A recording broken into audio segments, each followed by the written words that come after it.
And hello, movie lovers, and welcome to the show. With me, I had the Pic-A-Flic Podcast, and today we are actually going to be talking about Oppenheimer dominating the Oscars, also talking about the winners of the Oscars, and we're also going to do a little bit of highlights mixed in with the winners. So let's further ado, let's go on ahead, let's get on with the show. Let's welcome the Pic-A-Flic Podcast back on here again, and so let's do it.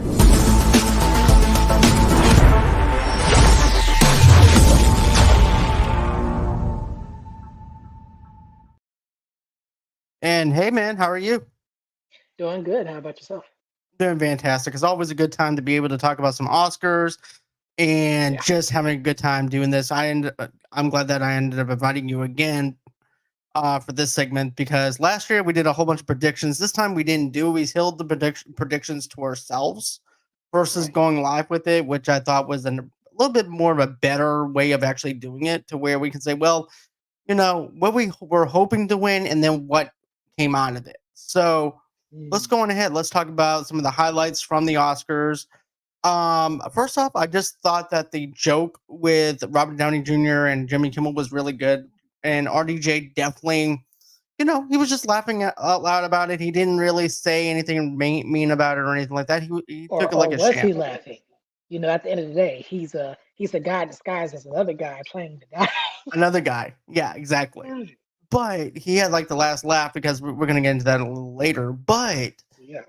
I just thought that the way Kimmel was able to just do a little bit of a roast and then go back to doing what he was doing, and Robert was good sportsmanship and everything too, just laughing about it. I took it as a joke. I came from the 80s and 90s era, so I'm not offended by everything that I see and over exaggerated with the fact that that he shouldn't be joking around about someone that used to do cocaine. But I do like the fact that Robert was like on the nose, a little bit on the nose. He's like, "Oh, is that a signal for cocaine?" But I just thought it was funny. I thought it was like a little jab here, and then he went on ahead and did his regular routine. What about you, though? Not to get political for a moment here, but I thought the funniest jab, simply because I was not expecting him to do the bit once again, was the Trump joke. And of course, the one that I did get the most laughs of, the producers told Jimmy Kimmel not to do, which I thought it would make sense again because it's unfortunately topical. That's one of the runnings for this year's election. So very Right. nice one to throw that one back. But yeah, I just thought it was really good. And then, of course, then you had the Arnold Schwarzenegger, Danny DeVito coming out too. And That was dope. I was not expecting Michael Keaton to be there or anything like that either. But I just thought it was I funny. knew. You I did? saw the list of presenters. In fact, what's ironic is somebody who else was in the Tim Burton Batman movies was also supposed to be there, but they weren't. Do you know who that was? Who? Michelle Pfeiffer. Oh, that would have been cool to actually see the both of them out there do with that. I But I think she was supposed to help Al Pacino present Best Picture. okay, we're gonna get to Al in a few minutes because the poor guy, I just felt bad for him. But just having that little nod of Keaton out there sitting down, and you have Arnold and Danny DeVito coming out there. He's like, "Yeah, he tossed me through a window. What about you? He used the only thing that he ever could with me. What? Eat? No, love." And then and then I like how Keaton just like, "Come at me, come at me." And at Yes, that he was moment, ready he in the went from moment. Keaton to Bruce Wayne to Batman in like less than 5 minutes. So, but what about Hilarious. for you though? Yes, the Batman bit was definitely a moment I was not expecting him to do a reunion because at first I was like, okay, Schwarzenegger DeVito twins. There was supposed to be a follow up to that with Eddie Murphy. I guess Mr. Murphy had the plans.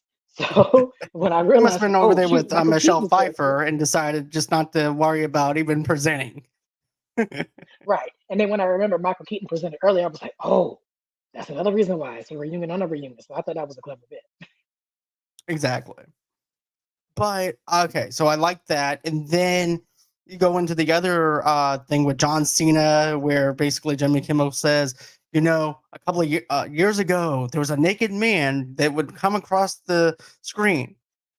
I I felt like there said, was hesitation in right. that because he was like, what we thought was the most wildest Oscars moment. I felt nervous for him because maybe Will Smith had some of his Bel Air snipers ready. And then he comes with like a sensor card that Jimmy gives him, and he's just scooting slowly away from the stage. I thought that bit worked really good. There's a lot of good Right. stuff that actually happened within the Oscars this year that I actually have to say that I laughed at, versus Yeah. just being like, yeah, that was clever. Okay, time to move on. But I thought that was really clever with that. And yeah, what were some of the other highlights? Oh yeah, there was also the Al Pacino thing too that I want to get to now. Yeah. So I feel bad for Well, Al. Yeah. we're gonna get to Al. I did want to bring up another highlight of mine personally. Messy the dog's appearance. There's just been this whole back and forth. There were some studios that felt nervous that the dog was going to take attention away from the show. So we thought, oh, he's disinvited. And when I finally seen him on the telecast, I'm like, oh, Messi the dog is there. But then when I see a later shot of him clapping with his hind legs, I said, hold on, something's wrong here. So I go to Twitter and then I realized that, oh, they pre recorded Messi the dog's bits in advance because he's at another award show that Center for Dogs in London yesterday. And there's a person under his seat that's operating his hind legs. So they have props using it to clap. So I thought that was brilliant. Yeah. I felt bamboozled, but I thought it was I thought that was a pretty good bit though too. I thought that was really good. great. But Right. getting over to Al though, okay. So poor Al, he looked like he just climbed out of bed. He's like, "Hooah! I guess I'll go ahead and We have go out 10 there." nominees for Best Picture, Sh- and Best I'm the one picture. with the card.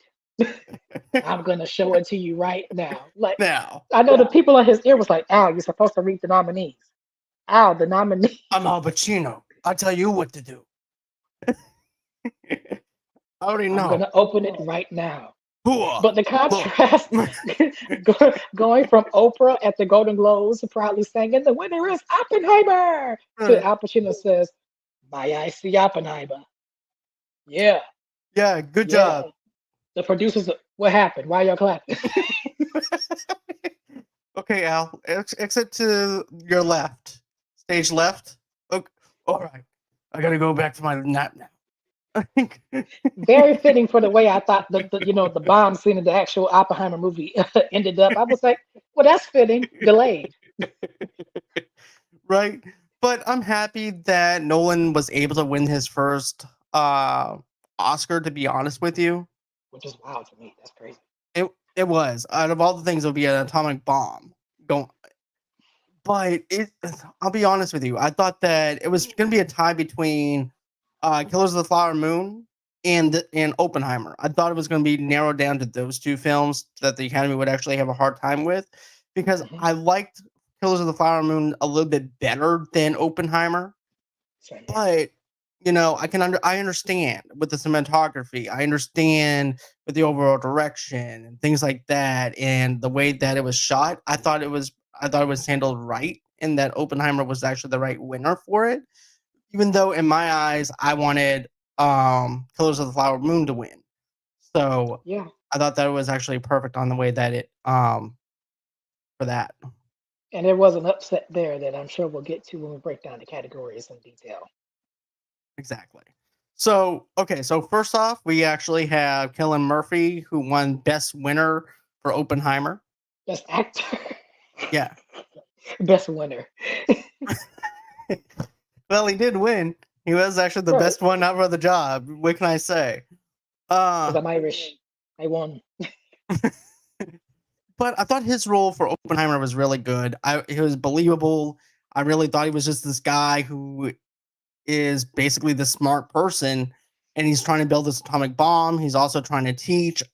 I was really sucked into his performance, and he has a way of actually just casting the shadow over the other actors in a way whenever he's teaching, and it's just he just has a presence about him. Hmm. I agree. He But was my number two MVP performance of the film. You know who my number one is. We've talked about him a little bit earlier, so right, I was we'll hoping for get Coleman into it. Domingo.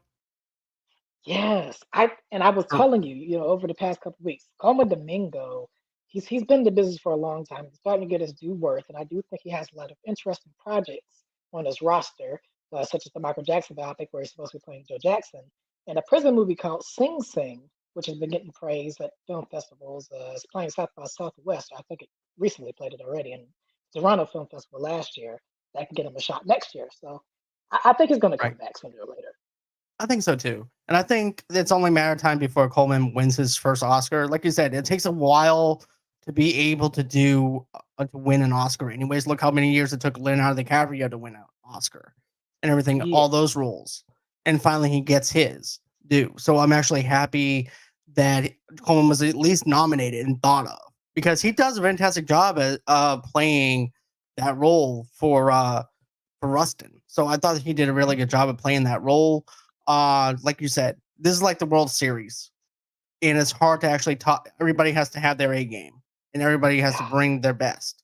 This is just the best that winds up making it. Right. And the better the underdogs, that will come back later, I'm sure. Right. Here's the thing. I like Bradley Cooper's performance for Maestro, but Poor I didn't Bradley really. Cooper. He's I just feel he's been bad for getting the dude. slammed on all night. 12 nominations and he hasn't won one. A lot of those are producers, obviously, but 12 nominations versus him and the songwriter Diane Warren, who's gotten 15 nominations in a row and still hasn't won. Exactly. But Wow. you know what though? I liked his performance, but I just thought that Cullen Murphy's uh as Oppenheimer was a lot better and a lot stronger than Maestro. And but that's just me. So let's see here. Actor in supporting role. Robert Downey Jr. was also again with Sterling K. Brown, Robert De Niro, Ryan Gosling, Mark Ruffalo, and yeah. So, what was your initial thoughts when you seen them facing off against each other? Well, I thought the past supporting actor winners, that segment where Tim Robbins accidentally slips up and says, for your Oscar winning, I meant Oscar worthy performance, Robert De Niro just sat there like, I'm ready to go. I Right? thought it was He's an probably right interesting next take. to Al and be like, look, I'm just ready to get this over with. I need to take my cholesterol medicine, my heart medicine. I'm ready to go back to bed. You It know? was like, yes, in another year I would have won because I'm Robert freaking De Niro. But it Right. was very interesting seeing the face off of supporting actor because earlier on, it was hard to tell who was going to get what whom. There were a lot of supporting actors that didn't make the cut, that was in the running for it. I remember seeing a lot of support for Ryan Gosling early on, as well as Mark Ruffalo. But I'm not surprised to see Robert Downey Jr. make it to the end because he sold me with Oppenheimer, especially in the final act where he just went off with the monologue, just went rolling. Exactly, man. You know, like I said with Cullen Murphy, he has such a presence about overshadowing other actors or whatever. Robert had just a strong presence about him to the point where it was no longer about Oppenheimer. It was about him. And he was Right. just so dialed into this character to the point where you're hoping for the best for this character. And he was under the misguidance of what Oppenheimer was about and stuff like that, this whole entire case and things like that. So I really was totally dialed into his performance and the way he did Yeah. things, especially whenever you see Albert Einstein. And which is which and is funny to me. He just Robert Downey Jr.'s character Strauss just spirals, thinking that they're talking smack about him behind his back, like, "Oh, right. I'm gonna get that Oppenheimer." And to this day, I still don't know what they said. I can see him like late at night. It's like, what did Albert say about me? What did He just ruined the man's career and his own simply because of right? miscommunication. But RDJ winning Best Supporting Actor and then him having a comeback after all these years with his drug addictions and stuff like that, and he's finally won himself an Oscar. Kudos to him. It goes to Right. show that don't let your past life dictate what your future is going to be or anything. And I'm just happy and ecstatic for him. Yeah, and congratulations to him. He's the first former SNL cast member to win an Oscar, which is wild to me because he was in what was regarded one of the worst seasons of that show. So Right. good on him. So next up, we have actress in a leading role, Emma Stone, of Poor Things, Annette Bening of Nanade. I think that's how you say it, right? Naiad. Yeah. Huh? Nanad. Nanade. Okay. Killers of now Lily Gladstone. I was hoping that she would win for Killers of the Flower Moon Yeah, because of she her was really good in that. performance. Yeah. She was really If good I in had that. to choose, it would have been between Emma Stone and Lily Gladstone for just the simple fact of how well Lily Gladstone just was dialed into that character and how much we cared about her as a person, and we're hoping for the best for her, that she would actually survive against Robert De Niro and Leonardo DiCaprio's characters, and all her family are dying, and you feel just as much in danger for her as and everything too. I just thought that was really good. Yeah. But And Emma I wonder, Stone, somebody should check on her because I think she's probably still shaking. She wasn't uh, expecting that. She's but trying to develop Emma yet. winning, yeah, Goodness. but But Emma winning her first Oscar though, I was just happy for her, and it made me tear up for her. mm, Be honest with you, because of the fact that she was speechless. She didn't know what to say.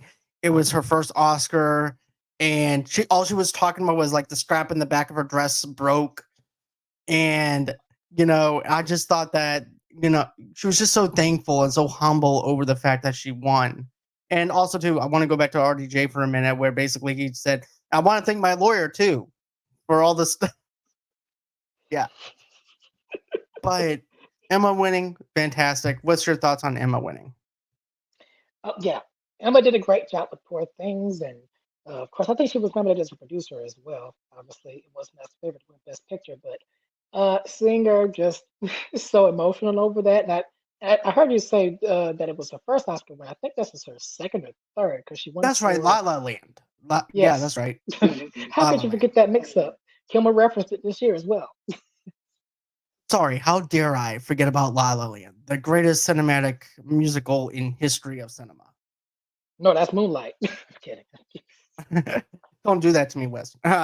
Pick a flick. Okay, so I know, but yeah, Emma Stone. It was a very moving speech. I think it was very interesting to see her so overwhelmed. so next we have actress in a supporting role, which Yeah, is Divine Joy Randolph for The that's the one that Holdovers. moved me. Mm, And seeing Paul talk about that one. Giamatti get Yeah, emotional. I haven't seen yeah, the holdovers. The plot really doesn't gravitate to me. I know I've heard there were tremendous performances throughout from Giamatti and Devondre Randolph and this young kid who's about a year older than me named Dominic Sessa, who was at the event. But seeing, Divine Joy Randolph burst into tears and being extremely grateful, similarly to Emma Stone, was just one of the most wholesome moments of the entire show. And again, Paul Giamatti crying. I don't want to see that guy cry. I think that's the Blue Man from Big Fat Lion. I don't want to see him crying. I don't know. It Whenever was a I movie. see Paul Giamatti, I automatically think of Howard Stern's Private Parts. Oh, well, But I also better for think you of than the me. little blue guy from Big Fat Liar. I like that movie though too. So good callback on that one. But seeing Paul tear up and everything is definitely something that moved me during that time too. When she got her Oscar, I'm like, okay, this guy's rooting for other people. He understands that there's a room that has knocked it out all year long, and that there might be a chance Yeah, that he may not even win it. But the fact that he was even nominated, it gives him high expectations for other people. And so happens to be yes, he's happy for his co-star. And that's something that I really like, is the fact that there's no shade. He's just happy for anyone that wins. So that's something I yeah. really like about him. So best animated feature film. I know everybody's gonna say Spider-Man Across the Spider-Verse got, you know, ended It up getting it the shit can it on it that. hurt. It hurt. It hurt. But realizing that it's Miyazaki. He's a respected animated figure. This is one of his first projects in a minute. No surprise that they gave it to him. I mean, on the flip side as well, Spider-Man has a part two that people are clamoring over, despite reports of animators not being treated fairly. But hopefully, the second part might get his due. If not, then so be it. It's won previously. The first one got the Oscars. Right. I'm just happy that at least the first Spider-Man Across the Spider-Verse got the nom and also won. So at least you could say that you had a successful animated film that was a comic book character. It's time for some original work to win best picture for an animated film. I think that was actually the best winner Yeah, for that win. and Miyazaki That's was what in bed. He didn't have to come. exactly. So cinematography, we actually have Oppenheimer, Hoyt van Hoytema. I think that's how you say it. Hoyt. I'm sorry, Uh, I am butchering that name. At least I'm you not having a killed tough it. time like last Is year. yeah, K-Hoy. You're not gonna let me live that one down either. But and then you also had nominees included Elcon El for Ed. Oh Condi. yeah, yeah. Go on. Was El Condi, Poor Things, Maestro was one. I don't know what the fourth movie was. It was Killers I'm of the about to Flower pull up the list. Moon, Poor Oh, Things. okay. Yeah. Yeah, I So don't know what El Condi is about. That's interesting. All I know is on Netflix. I don't know what that one's about either, to be honest with you. But I did watch 3 out of those ones that were not nominated. And Mhm. I thought that Killers of the Flower Moon would actually win against Oppenheimer for the simple fact the cinematography with the wide angle shots of the Indian reservation camps. Then it goes into the whole entire aspect of the world that we know that's white, where basically you have white people and Indian people working together and with automobile, just living a different lifestyle than what they were accustomed to, and then how you have that larger scale of things. And I thought it would actually fit in a lot better. But Oppenheimer, I mean, yeah, I can see. It's Oppenheimer. Eh, I don't. Okay, Oppenheimer, close Oppenheimer, enough. Oppenheimer. Tomato, So, tomato. anyways, Oppenheimer wins for best cinematography. I thought the cinematography for that one was good, but I just thought that Kills the Flower Moon was slightly better. Yeah, I agree. I was expecting Killers of the Flower Moon to at least go home with at least one, if not two, at least. Right, because you had the whole entire Indian reservation. You had the wedding scene where you had this one guy just dancing the whole entire time to make us feel like that we're part of that wedding. You had Yeah. different things going on, different beats going on within that movie to the point where I would have thought that Killers of the Flower Moon would actually top it, but Mhm. Oppenheimer just went on ahead and just did its thing, and you know and that's what happened with that. So next we have costume designs. We have Poor Things, Barbie, Killers of the Flower Moon, Napoleon, Oppenheimer. So what's your thoughts on the costume design and with Poor Things? Poor Things had a really good costume design. I really love the costumes, especially with Emma Stone's character. Well, all the female leads really had such unique costume designs, and even the males of the movie were nice and sharply dressed and everything. I was expecting, I like to have things a little bit evenly split. I thought Barbie's costumes kind of stood out to me a little bit more than Poor Things in terms of how colorful they were, and I was expecting that to win here, while Poor Things just took production design and maybe makeup. But not too hurt with the decision. It was a competitive battle, so it was interesting to see Poor Things take both of them. Yeah, Holly Waddington is the one who won for Poor Things. Then, Yeah. Killers of the Flower Moon, Jacqueline West, and then and then you have Ellen Murnau Jack. I think that's it, Nick, or whatever how Holly you say that. Waddington did costume design for Lady Macbeth. Ah, But I just, once again, I just if I'm looking comparing from apples to oranges and everything, I just thought that Killers of the Flower Moon had the better costume designs because of the Mm, historical element to it. It was more of the fact that it was actually true to basically close to history as you can get. yeah. So I'm actually surprised Oppenheimer didn't win anything for that, though, too. For You know, costumes, yeah, for costumes, but I'm not surprised. It was a whole lot of black. in Just white. regular So everyman suits. right. So next up, we have directing, and I know that we talked about this a little bit, but we actually have best directing for Christopher Nolan. He won for Oppenheimer. You actually have Anatomy of the Fall with Justine Terrett, Killers of the Flower Moon, Marshall Shazy, Poor Things, Yorgos Latimos, The Zone of Interest, Jonathan Glazer. So yeah, I think it's fair to say that Oppenheimer, Christopher Nolan winning the his very first Oscar. I think it was time for somebody else to win an Oscar. Even though Martin Scorsese's cinema, so is Christopher Nolan. Yeah. You know what I'm saying? Like he does everything practical when you look at it. he used real explosions. There was no CGI or anything like that. He's about that movie going experience, and he wants us to experience something that we haven't experienced before. Just as Yeah, Martin Scorsese also wants us to experience something from Killers of the Flower Moon that we haven't seen before, historical. But yeah, if you're looking at it from that scale, I would rather have Nolan win over Scorsese. yeah. You know, I can agree with that because both of but them have dropped bangers, but unlike Scorsese, this is the first time Christopher Nolan has won. But another year, we're going to avenge Mark Scorsese because it's unexplainable to me how he only has one Oscar. so next we have documentary feature film, and I haven't watched any of these to actually tell you if I'm actually happy or not that Well, they I'm going to won, read but the nominees off to you really quickly.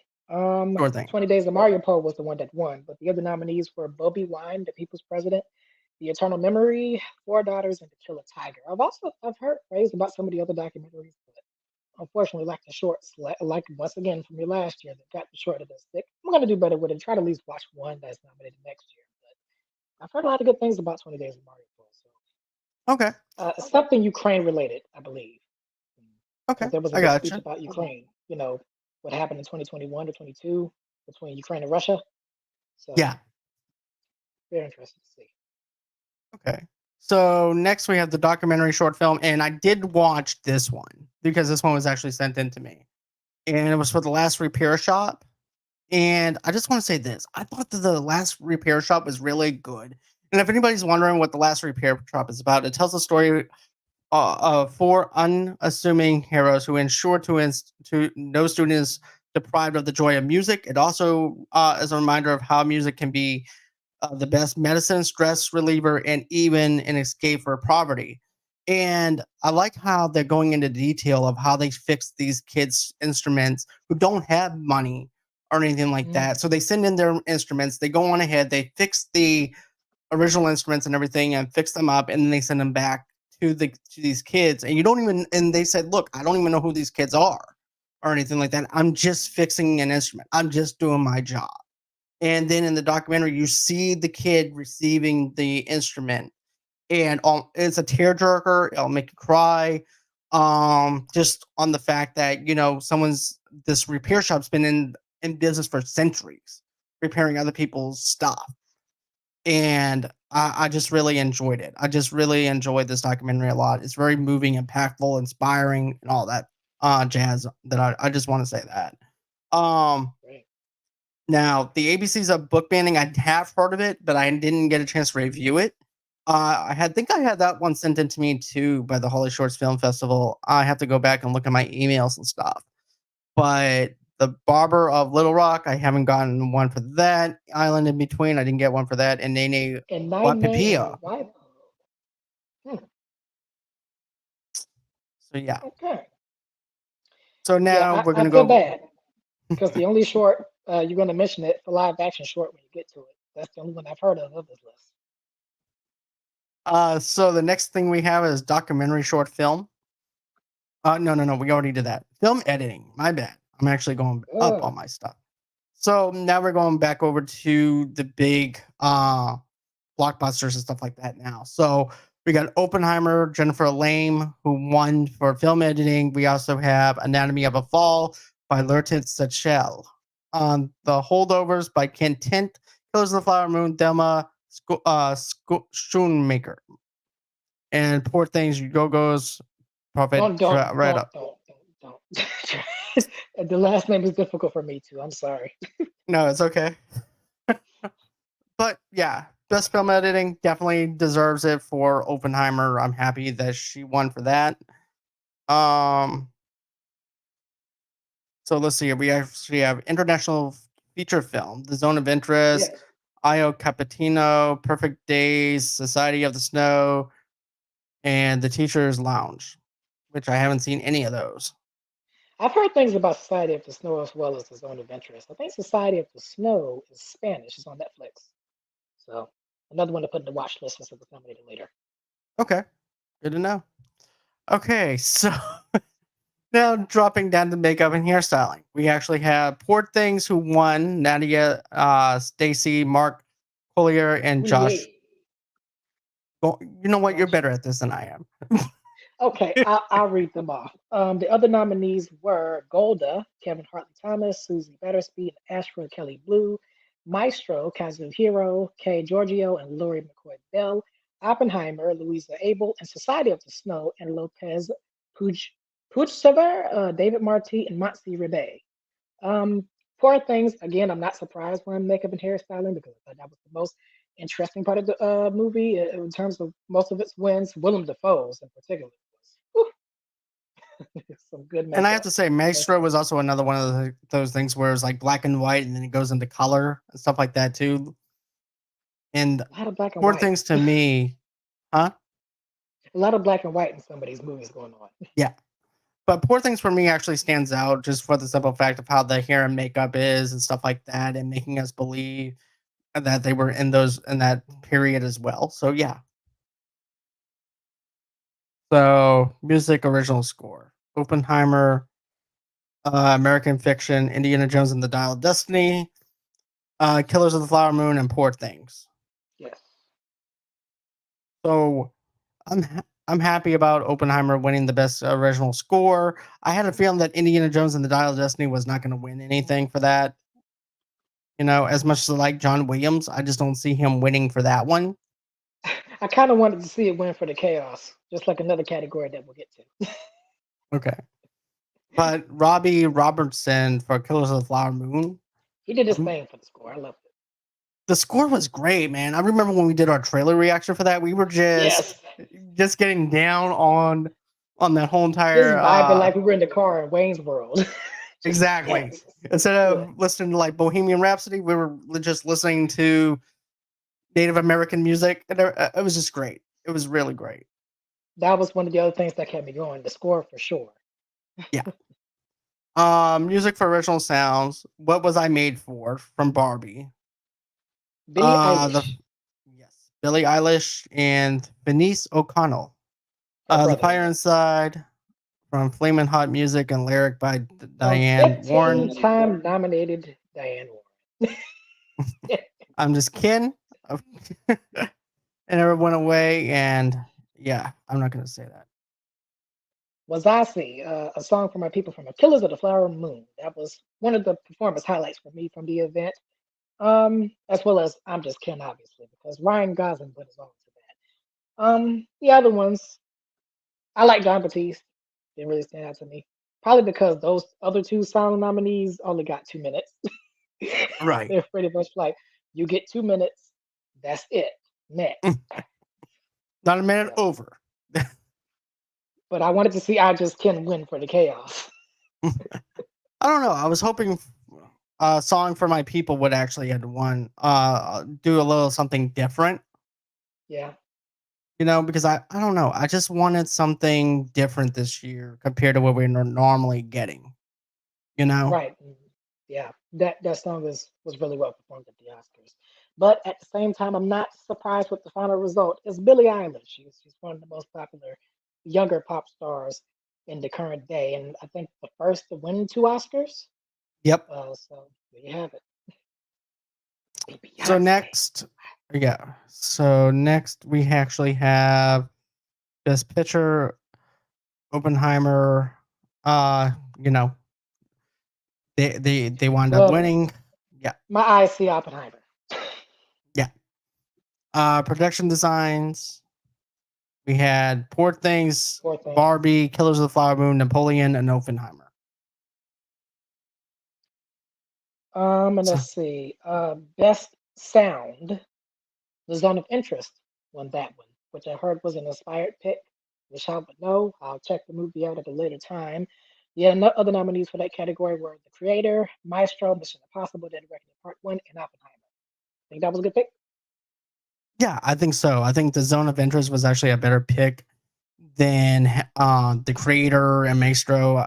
I believe that the Zone of Interest had more going for it, and I think a lot more people remembered that over some of the other stuff. But at the same time, though, I think Oppenheimer would have actually been good. But at the same time, that scoring, the sound and everything was really good for that Hmm. though. So I was hoping that it actually would actually win, but Zone of Interest, yeah, I thought it was a pretty good, interesting choice. And you know why I got those two awards?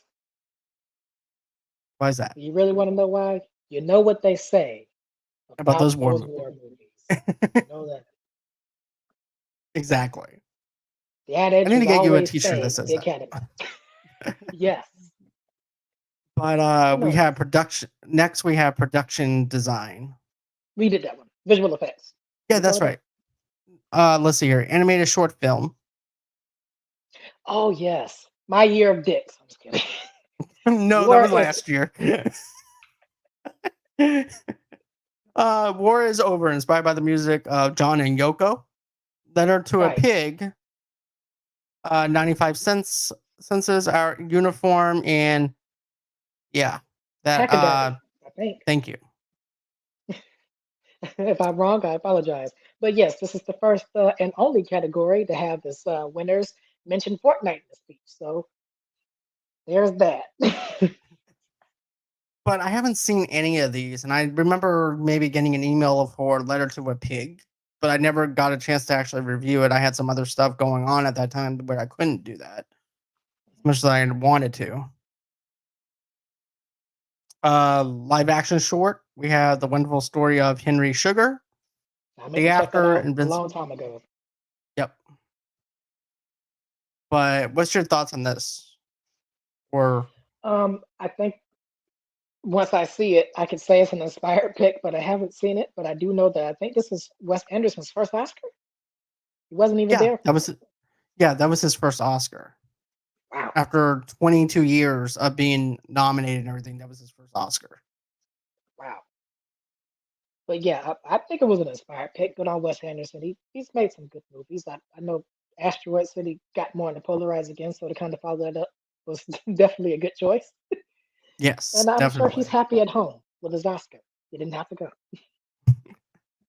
So let's see here. The Wonderful Story of Henry Sugar. So next we have sound design. Did we? Let's see. Yeah. Yeah, we already talked about that. So visual I think the effects. only things we have left is visual effects and screenplay. Okay, so visual effects. We had Godzilla -1, The Creator, Guardians of the Galaxy Volume 3, Mission Impossible: Dead Reckoning Part 1, and Napoleon. I have to go with the fact that the Godzilla -1 for the simple fact of how great the editing was for it and the visual effects for it. It was just so explosive to the point where they finally did something right with Godzilla. And Yes. it hit the mark. It was everything that we were wanting from a Godzilla movie. They focused more on the monsters than the humans and stuff like that, and they gave enough the time on the humans and stuff like that to develop a little bit. But at the same time, it's more of a monster movie, which is something I really like. But if you're gonna go with visual effects, the visual effects was really good. It looked like a pissed off Godzilla. That's what we like to see. I wasn't Yes. seeing that with the Godzilla versus Kong. I wasn't seeing. No, That's what I want to see. I want to see a pissed off Godzilla, that's what I like want. the That's what old I'm talking days. about. Yeah. So So yeah, very good pick. writing adapted screenplay. So we got American Fiction, we got Barbie, Oppenheimer, Poor Things, and The Zone of Interest. Part of me was hoping that Christopher Nolan would have actually won Best Director, Best Picture, and had Best Screenplay just to flex a little Just bit. look at you trying to help him out. He does not need no help from me, but you know. But that was just what I was hoping for. But American Fiction, I haven't seen or anything, so I I've can't seen it say. actually, so you Okay, haven't seen it. would you say it was a better Well, movie than Oppenheimer? no. I like Jeffrey Wright's leading performance in the movie as well as the supporting actors. Issa Rae was really good in it. Sterling K. Brown, who also got nominated for supporting actor. Leslie Uggams, who played his mom. Uh, just all around a terrific cast. But I'm not surprised that it won for Best Adapted Screenplay because the story centers around a writer trying to find his identity in the world where his ideas are not exactly as accepted as they once were. So I'm not surprised that the screenwriting branch accepted it before Oppenheimer. It got a lot of warm reception. So No I surprise got there. I thought it was good for what it was. you. Okay. So next we have that was for writing adapted screenplay. So Oh, for original. now we have writing original screenplay. Anatomy of a Fall, The Holdovers, Maestro, May December, and Past Lives. Which was so funny to me because I was saying I put the holdovers initially as my pick for original screenplay. But the minute I saw a plagiarism suit, I said, I swear, I'm going to switch teams. Anatomy of a Fall, congratulations. And you know what though? I bet you 2-1 the judges were like, okay, we're gonna put the holdovers as our winner. And then like, oh shit, there's actually a scandal going on. Okay, George, yeah, go on ahead. You know that envelope that we're about to pass out? Yeah. Look, we need to hurry up. We need another winner. So Okay. let's go through the list over here. Okay, Past Lives. That was a audience favorite. Not, it didn't get many nominations outside of Best Picture. So skip on that. May December. This is the only nomination this movie has gotten, even though Charles Melton and Julianne Moore were favorites early on. Skip. Maestro. Bradley Cooper is not going to get these Oscars, even though we've given him 12 nominations. Skip. But The he's there just to Holdovers pack the was a house for scandal. viewers to see. Is he gonna Anatomy of a win? Maybe, Fall. but Anatomy of a Fall, Sandra Huller, terrific lead. She was nominated for that and Zone of Interest in some award ceremonies. And there's a cute, adorable doll. Why the heck not? Give it to Anatomy of a Fall. Congratulations. It has no plagiarism. and make sure that you go in and see our guy in the back later on for autographs. Yes. But yeah, I just feel like that was just like a pick just to hurry up. To be honest, it's like I believe that they were going to pick the holdovers. That's just me. I don't work for the Academy, but part of me was thinking as soon as that came out, because I always say this, okay? If there's controversy with your film, your movie is not going to win. Perfect example: Wolf of Wall Street didn't win Mm. because of the controversy surrounding that movie.